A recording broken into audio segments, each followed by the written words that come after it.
Hey guys, welcome back. Thanks for tuning in. Sean from Cascade Conservative here, and we're going to talk about some of Donald Trump's nominations today.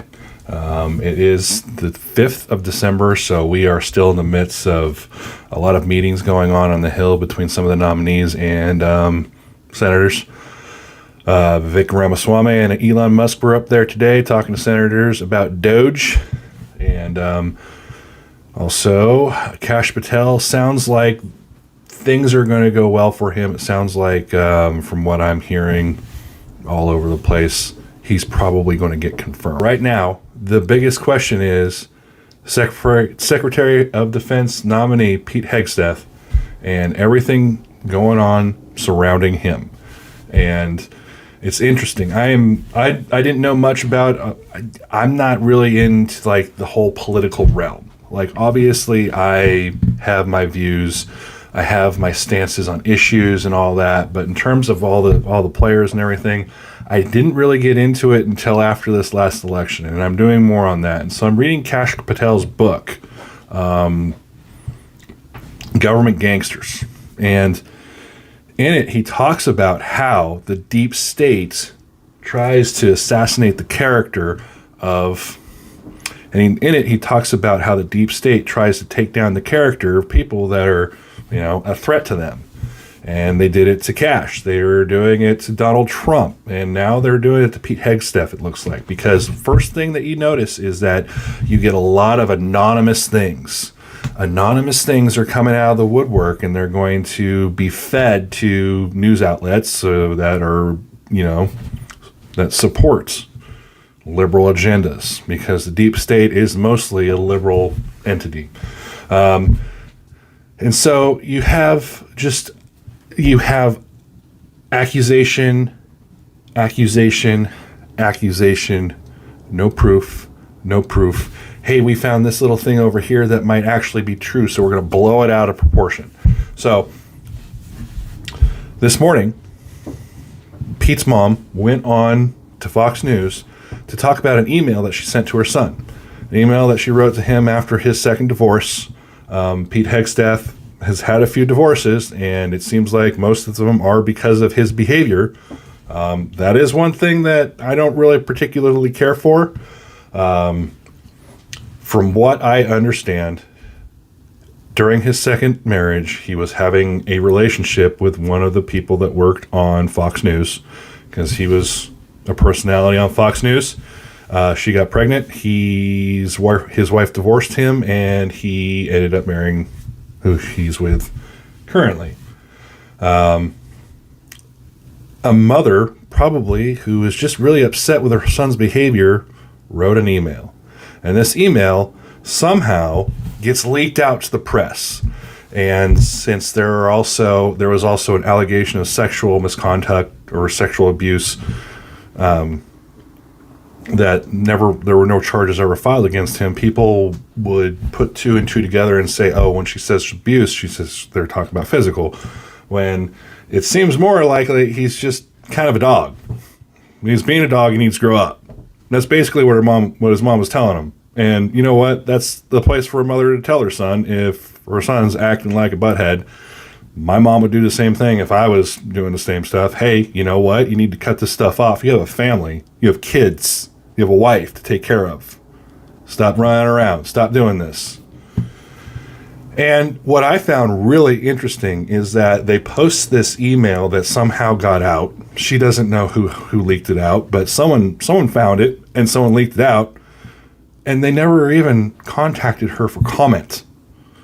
It's a deep state tactic. That's something that they're going to take, and then, these people are going to anonymously put out all this information. They're going to give it to their contact in the media. The media is going to run with it.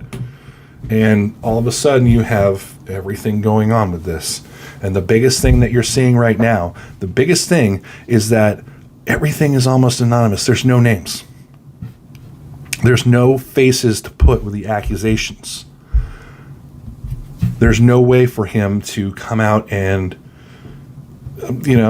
confront his accusers. It's all just personal.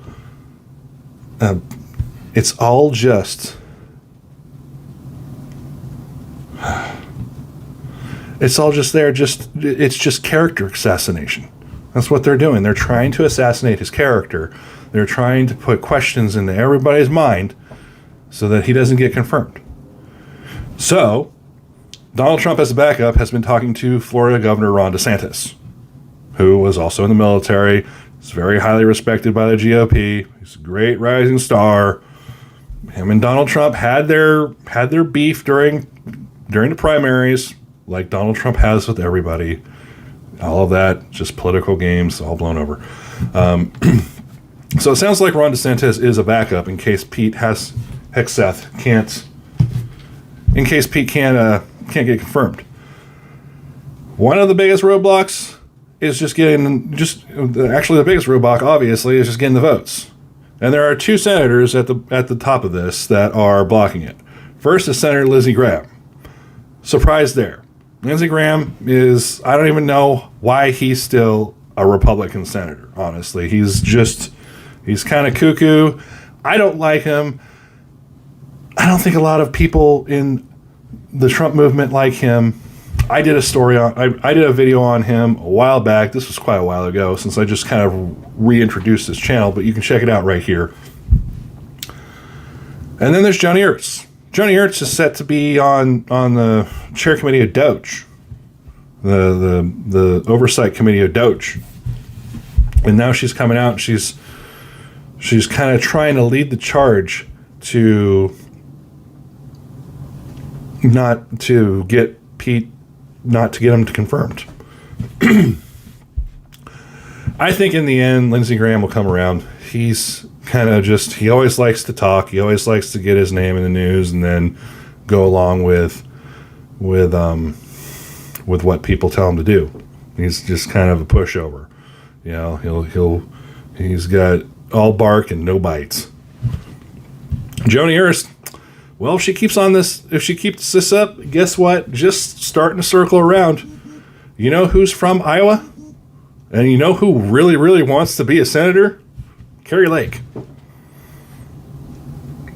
People are already talking about maybe Kari Lake should move back to Iowa and primary Joni Ernst. We'll see what comes of this. We'll see if Joni Ernst decides to change her mind and go along with the will of the people, because the people voted Donald Trump in. All right? The people of the country voted Donald Trump in.